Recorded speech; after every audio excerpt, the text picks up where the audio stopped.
ሰላም ጤና ይስጥልኝ እንዴት ናችሁ? ዛሬ ስለ ኤስሪ ነው ይዤላችሁ የመጣሁትኝ እና ኤስሪ ኤጀንሲዎች እንግዲህ ብዙ ቪዲዮዎች የሰሯቸው አሉ።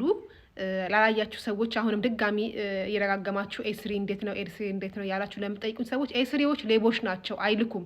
ኤስሪ ኤጀንሲ ማለት የቤተልሔም ታደሰ ነው። ቤተልሔም ታደሰን የምታውቁ የሪቪ የኤማርትራ የኢትዮ ኤርስ ባለቤት የነበረችው ማለት ነው። ያው ከመንግስት ባለስልጣናት ጋር ሆና መያዝም ያልቻለችው የስንት ሰው ህዝብን ገንዘብ ያው የበላችሁ ማለት ናት እና የሷ ነው ኤስሪ የሷ ነው። ስለዚህ እዛ ሄዳችሁ ገንዘባችሁን አታስበሉ ላለውኝ እና ደግሞ አንዳንድ አካውንቴ ላይ ዋርኒንግ እየደረሰኝ ነው።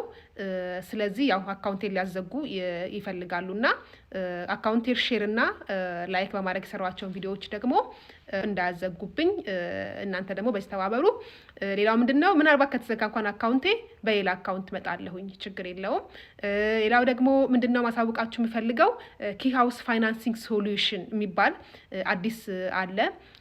እንግዲህ በቤቶች ላይ ነው እየሰራ ያለው። ይሄም ካምፓኒ የነሱ ነው እና በተለያዩ ሚዲያዎች እንግዲህ በተለያዩ አርቲስቶች ማስታወቂያ እየተሰራለት ነው። ስለዚህ ኪ ሃውስ ፋይናንሲንግ ሶሉሽን ማለት ነው።